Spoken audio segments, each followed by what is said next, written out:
you can go to a third world country and literally change a child's life, it's pretty significant. And the parents would say, "Thank you for giving me my child back." And we thought, well, they're just glad they got through the surgery. But that child becomes a human being, a person again, once that deformity's fixed. It's such an amazing outpouring of appreciation. You give expecting nothing in return.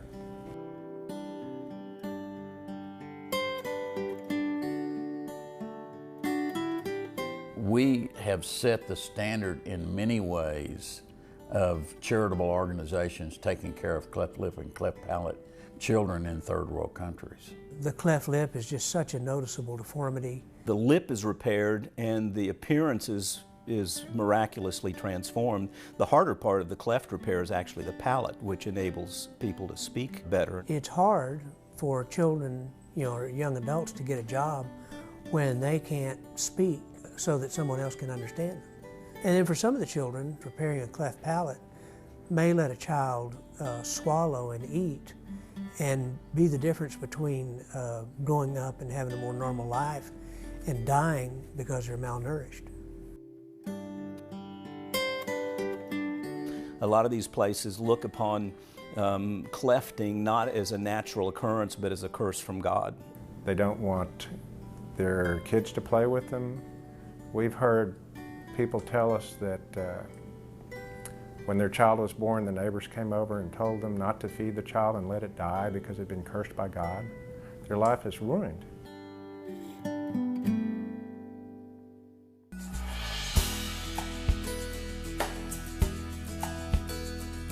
Cleft lip and palate is one of these procedures that the deformity is so obvious, and yet for all of the complexity it takes to fix it, it can be done with pretty primitive circumstances. We've got an operation that essentially in an hour and a half, I can totally change a baby's life. Totally change a baby's life. That first encounter of seeing the children and seeing the families is really overwhelming. Getting them inside and triaging them and seeing the doctors talk about what they're going to do to change the face and then how we can tell the families that, and seeing the hope come through their eyes is just phenomenal. It's undescribable. And you do the operation, and you take them back, and sometimes the mothers don't even recognize them because they've changed so much. And you hand them back, and you've totally changed that baby's life. And of course, everybody's happy and crying and whatever we do, Then you get another one. And you don't worry about lawyers, you don't worry about hospitals, you don't worry about administration, you don't worry much about, we have a one-sheet paperwork deal for ours. You just go back and do another one. The children are so small, they don't really know what's happened. Some of them are large enough to where we can hold a mirror up in front of them and they're like looking at themselves in shock because they can't believe that they've changed that much. When you see a child come in that's wearing a surgical mask to hide that cleft lip or cleft nose or whatever deformity they have, and then to do that and then to see them smile.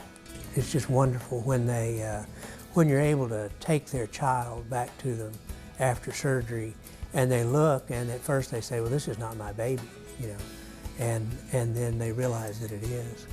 And pretty soon, the volunteers are crying, the family's crying, I'm crying, anesthesia's crying. We're all, it's just, it can be a really emotional event. To see them see how their children have transformed is just, it's priceless.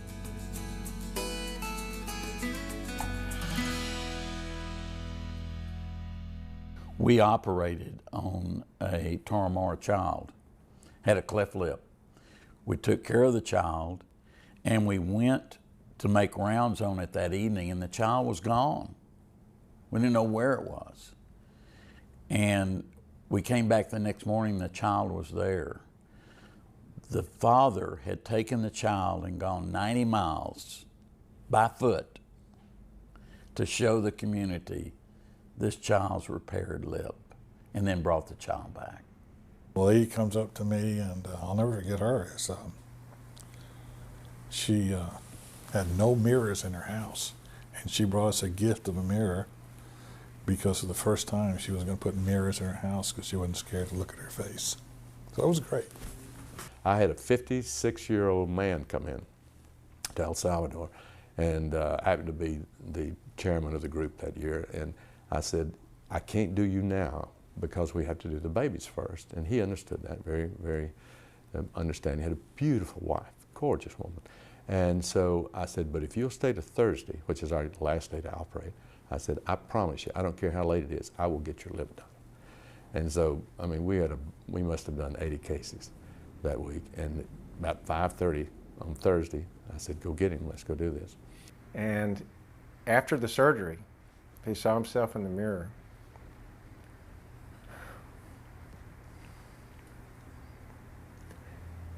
And he said, now I can stand before God and be married. Wow. So even at that age, at 56, we have changed this man's life to where he will go to church now. He will go to town, and he feels comfortable doing that. Before, I mean, for 56 years, he only lived in that house and in that field. But that's the kind of difference you can make in people's life with that correction.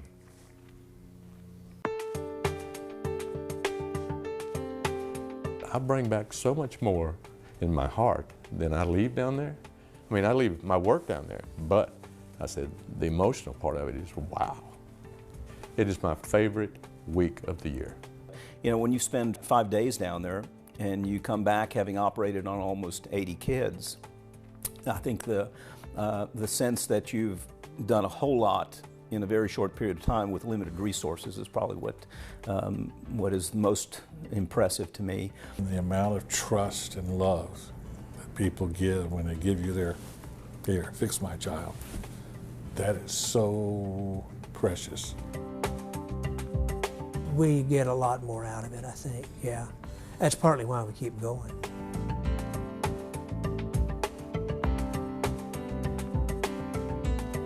Without the fundraising efforts and the generous donations, we wouldn't be able to keep operating. We have a lot of equipment donated, and we have a lot of equipment that we use over and over again. And we have a lot of suture donated, but some of the medications we have to buy and some of the equipment we have to buy, and the fundraising helps a great deal with that. The doctors all pay their own way, but the non-doctor volunteers need some assistance just to make it feasible. We need nurses, we need scrub techs, and it's enough of a sacrifice for them to take a week off as vacation time. And they have to raise a certain amount of money themselves, but that only covers a small portion of what it actually costs to take them down there. $250 will pay for a lip. We can get $250 donation. That pays for getting us down there, getting the equipment down there, getting the support down there, and doing the surgery. The more money that we can raise, the more clefts we can fix.